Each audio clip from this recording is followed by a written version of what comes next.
Audience reception to Disney Marvel films is at an all-time low. Considering that you have films like Thor: Love and Thunder and Ant-Man: Quantumania, the fans and the audience are seeing that Marvel is not producing what it used to in Phase 1, 2, and 3 as what they are now producing with Phase 4 and 5, which are lackluster stories, poor CGI. So one of the things that I was thinking is, if the audience is able to see this, is Marvel able to see this? Are the executive producers, are the bigwigs over at Disney Marvel, are they able to see the backlash that they've been receiving for their films not doing well at the box office or not being critically acclaimed by fans or by audiences? Are they seeing the hit on their films like the fans are?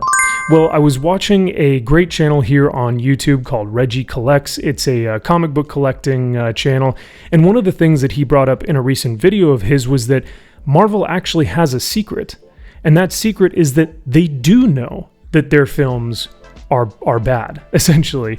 So I want to give him a shout out because he found the source for this podcast and actually quoted it within his video. I'm going to play the full clip here, but essentially it is a podcast that covers pop culture and entertainment, and it is hosted by entertainment writer, critic, and reporter Jeff Sneider and writer, Tomatometer approved critic John Rocha.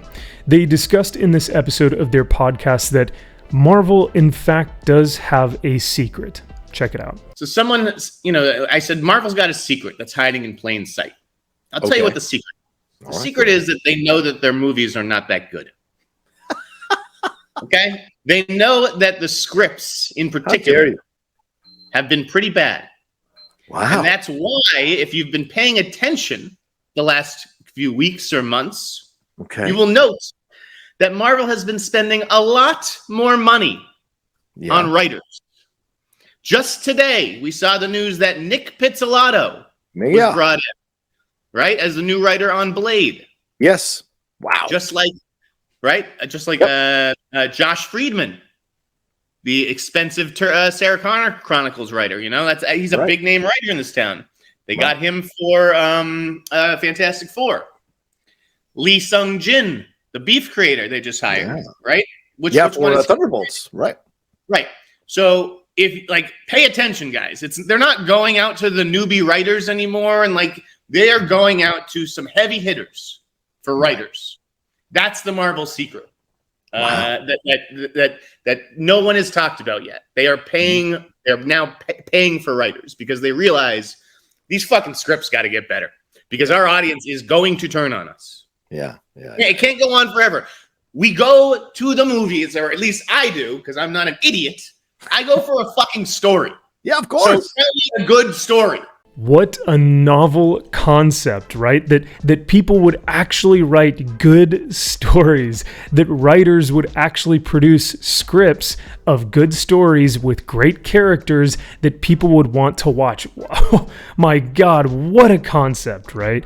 I mean, it's not like our YouTube channels on this platform or Twitter or on Rumble or wherever it is that we've been talking about this. It's not like we've been saying this for, I don't know, the past decade now, or the past at least 5 to 7 years, at least. It's clear that Marvel needs to go back to the basics. They need to go back to their basic storytelling, basic character elements that they've always been so good at with Phase 1, 2, and 3. They need to go back to this basic format of storytelling instead of hiring hack writers with piss-poor talent that are more focused on their ideology or their activist push within these films instead of telling a good story. Like I said before, what a novel concept. These previous writers have had no experience within the industry. A lot of these creators and writers don't even care about comic books. They don't even care about these stories. They are so narcissistic that they think that they can write these stories better than the original creators ever did. But of course, it's way easier and it's way cheaper to hire activists that agree with you politically, ideologically.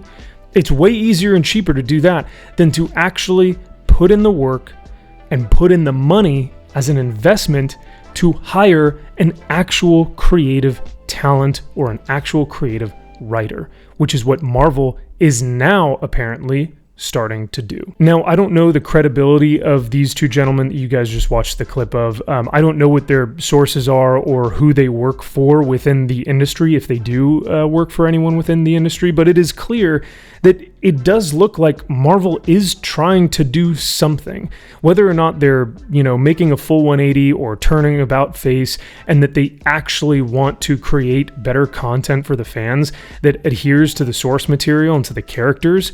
I don't know if that's, we'll have to see that once these films and these TV shows actually come out. But with these articles, with Marvel hiring and new writers and putting in the time and the effort and the money and the investment, it may be something that Marvel is interested in doing. The question is it too late?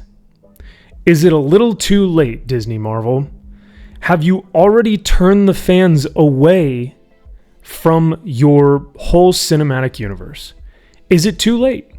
Have they already done so poor of a job with these IPs, with these characters? Have they run it so far into the ground? Is it dead? Is the MCU dead to where Disney Marvel, even if they hired, new CGI artists or a whole new plethora of them so that they weren't so overworked, even with them hiring new creative directors or producers or now writers, even if they did a full about face, are fans going to come back to this? Are they willing to spend their hard-earned money to go back to the theaters and begin watching the MCU again? I don't know.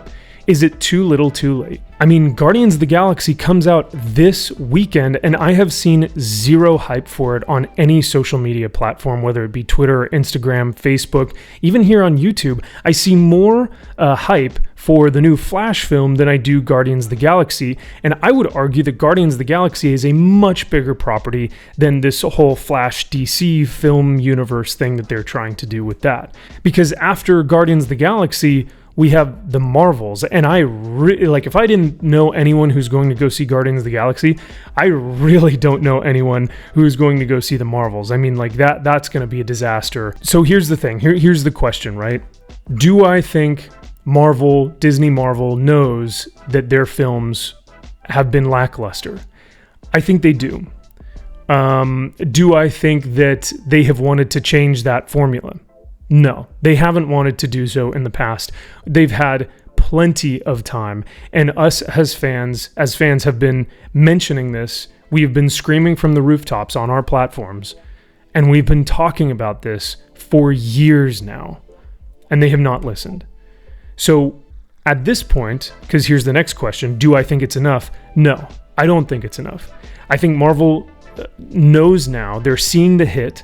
Now that we're in a lesser economy, they're seeing the hit of the films, of the TV shows, of all the money that they've been spending, these multi-million-dollar budgets on marketing and on CGI and on the actors and all this production that are these productions that are hundreds of millions of dollars.